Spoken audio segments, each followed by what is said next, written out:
Maar weet jy, met chef Marco Olivier se hulp beslis kan ons enige muffin groot maak. Dit maak nie saak nie. But of course, we are in the kitchen with Mr. Marco Olivier, and today we're cooking with a food that dates back more than 30,000 years. Mr. Michael, amazing. bread is incredible. Yeah. But of course, before we're going to start cooking, you know, there's some interesting facts and superstitions when it comes to bread. Yeah. All right. Good. Well, I mean, the thing is that in a bread, there's so much about the staff of life and the loaves and the fishes. So it's a huge thing, bread. Now, one of the things that, of course, that you can do with bread is to keep all your crusts. Okay. And these you can just whiz up in a food processor, and you can have moist breadcrumbs, or else you can dry them out in your oven. So say if you roast a chicken or something, your oven's still warm, put the crusts in afterwards, dry them out, and then whiz them up, and then you've got dry breadcrumbs you can, you know, brown breadcrumbs that you can sprinkle on top. That's a nice idea. Yeah, I like it. and also, of course, slices of bread you can cut up into little croutons, which you can just turn over in some oil quickly, which you can use to garnish soup, put it on salads, etc.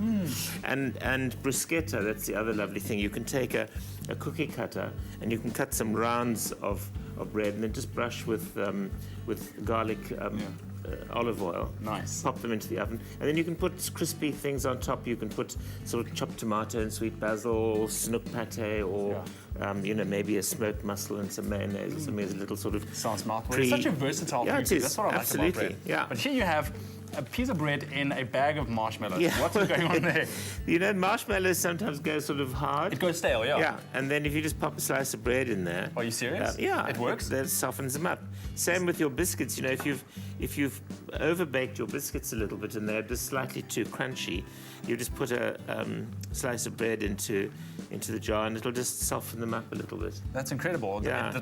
I don't know. Does it absorb moisture? Does it? It gives off moisture. It gives off moisture. Yeah, and if you can use with brown sugar as well.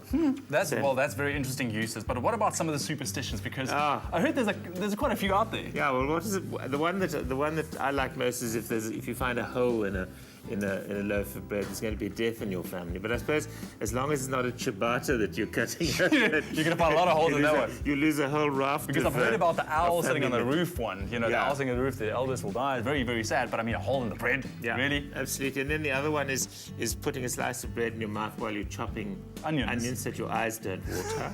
I'm actually going to try that. Maybe it works. I don't know. Well, I don't know. Maybe it acts as a little roof for the onion. It absorbs the onion vapors. All those onion vapors. But awesome. But of course, we are going to be cooking with bread today. What are we going to be making today? We're going to be making a pasta dish with some stale bread and garlic. Yeah, that sounds lovely. Well, that recipe is coming to you after the break. Don't go anywhere.